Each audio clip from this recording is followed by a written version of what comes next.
পোনপ্ৰথমে মুখ্যমন্ত্ৰী মহোদয়ক ধন্যবাদ আৰু কৃতজ্ঞতা জ্ঞাপন কৰিছোঁ আমাৰ বিশ্বনাথৰ গহপুৰৰ পৰা। আমি অত্যন্ত উৎফুল্লিত হৈ আছোঁ। তেখেতে 2 অক্টোবৰ যিহেতু গান্ধী জয়ন্তী, তেখেতে আমাৰ ভাল খবৰখিনি ঘোষণা কৰিব বুলি আমি ইতিমধ্যে বিভিন্ন ধৰণৰ সংবাদ মাধ্যমৰ জৰিয়তে জানিব পাৰিছোঁ। তেখেতক আমি আছে দুটামান আমাৰ আহ্বান জনাবলগীয়া আৰু দুটামান পইণ্ট থাকি গৈছে। আমাক তেখেতক অনুজ্ঞা দিব বিচাৰিছোঁ। তেখেত যিহেতু বহুত দক্ষ, ক'বলগীয়া কথা নাই। তাৰ মাজতে আমি এটাই ক'ব বিচাৰোঁ, প্ৰথমতে আমাৰ যেন মাননীটো তেখেতে সন্তোষজনক মাননীটো তেখেতে ঘোষণা কৰে 1 নম্বৰতে। 2 নম্বৰতে আমাৰ যি বৰ্তমান উষ্ণতা বৃদ্ধি পাইছে অসমত, চাৰিওফালে গৰমত কোনো শিশুৱে সহ্য কৰিব নোৱাৰা এটা পৰিস্থিতি, সেই পৰিস্থিতিৰ প্ৰতি লক্ষ্য ৰাখি তেখেতে আমাক এই মাহটো অন্ততঃ অংগনবাড়ী কৰ্মী সহায়িকাৰ লগতে কণ শিশুসকলৰ স্বাস্থ্যৰ প্ৰতি লক্ষ্য ৰাখি আমাক যাতে বন্ধটো ঘোষণা কৰে। আমি অতি আশাবাদী তেখেতৰ এই যিখিনি তেখেতে ঘোষণা কৰিব বুলি কৈছে, আমি অত্যন্ত আশাবাদী। আৰু লগতে দুটামান ক'ব বিচাৰিছোঁ যে আমি কৰ্মী সহায়িকাসকল বিভিন্ন সমস্যাৰ সন্মুখীন হৈছোঁ। তাৰ মাজতে হৈছে যে কৰ্মীসকল বা শিশুসকল কেন্দ্ৰত যি গৰম উত্তাপৰ প্ৰতি লক্ষ্য ৰাখি তেখেতে কাৰেণ্টৰ ব্যৱস্থা কৰি কেন্দ্ৰসমূহত ফেনৰ ব্যৱস্থা কৰিব লাগে, সেইখিনি আমি বঞ্চিত হৈ আছোঁ। লগতে পানীৰ জেজেমৰ পৰা বঞ্চিত হৈ আছোঁ, কাৰণ টেংকি বনাই ৰেডিকেট হৈছে, কিন্তু পানীৰ সুবিধা নাই। আৰু বহুতো আছে, সেইখিনি ইমানখিনি আমি তেখেতক বৰ্তমান দাবী কৰিব বিচৰা নাই। আমাৰ ক্ৰমান্বয়ে তেখেতে যেতিয়া ঘোষণা কৰিছে, ক্ৰমাগতভাৱে আমাৰ সমস্যাখিনি সমাধা কৰাৰ তেখেতে কথা দিছে, সেয়েহে আমাৰ কমকৈ এডুপকে আমাৰ সমস্যাখিনি সমাধা হ'লেও আমি সন্তোষজনক। প্ৰথমতে মই মুখ্যমন্ত্ৰী মহোদয়ক অশেষ ধন্যবাদ জনাইছোঁ।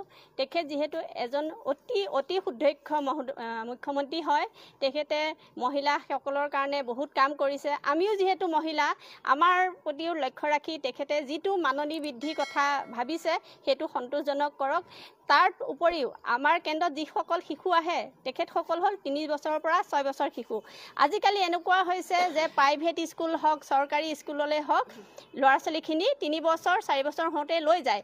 যদি মুখ্যমন্ত্ৰী মহোদয়ে এটা আমাক স্থায়ী সমাধান দিয়ে যে চাৰ্টিফিকেট দিয়া ব্যৱস্থাটো, যে 6 বছৰ নোহোৱা পৰ্যন্ত কোনো স্কুলে যাতে এডমিশ্যন দিব নোৱাৰে বা প্ৰাইভেট স্কুলত যাতে এডমিশ্যন কৰিব নোৱাৰে, সেইটো বাধ্যতামূলক কৰক। চাৰ্টিফিকেটখন এনেকুৱাকৈ বনাওক যে অংগনবাড়ী যিগৰাকী কৰ্মী বা পৰিচালনা কমিটি, তেখেতসকলৰ চিলমোহৰ নহ'লে কোনো স্কুলতে যাতে এডমিশ্যন কৰিব নোৱাৰে। তেখেতে এইটো অতি সোনকালে সমাধান কৰি দিব বুলি গহপুৰৰ পৰাই তেখেতলৈ আহ্বান জনাইছোঁ।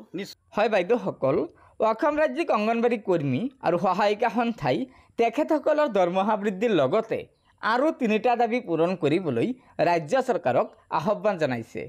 হয়, তেখেতসকলৰ প্ৰথমটো দাবী হৈছে ৰাজ্য চৰকাৰে অংগনবাড়ী কৰ্মী আৰু সহায়িকাসকলৰ বাবে সন্তোষজনক দৰমহা বৃদ্ধি কৰিব লাগে। দ্বিতীয়টো দাবী হৈছে ৰাজ্যৰ অংগনবাড়ী কেন্দ্ৰসমূহত গ্ৰীষ্ম বন্ধৰ সুবিধা দিব লাগে। তৃতীয়টো দাবী হৈছে ৰাজ্যৰ অংগনবাড়ী কেন্দ্ৰসমূহত অধ্যয়ন কৰা ছাত্ৰ ছাত্ৰীসকলৰ বাবে চাৰ্টিফিকেটৰ ব্যৱস্থা ৰাজ্য চৰকাৰে কৰিব লাগে। গতিকে বাইদেউসকল, আশা কৰিছোঁ ৰাজ্যৰ অংগনবাড়ী কৰ্মী আৰু সহায়িকাসকলৰ এই 3টা দাবী পূৰণ কৰিবলৈ ৰাজ্য চৰকাৰে যত্ন কৰিব। গতিকে লগৰ বান্ধৱীসকলক ভিডিঅ'টো শ্বেয়াৰ কৰি আজিৰ এই গুৰুত্বপূৰ্ণ খবৰটো জনাই দিব। আৰু নতুনকৈ অহা বাইদেউসকলে অনুগ্ৰহ কৰি আমাৰ এই চেনেলটো ছাবস্ক্ৰাইব কৰি ল'ব। ধন্যবাদ। জয় আই অসম।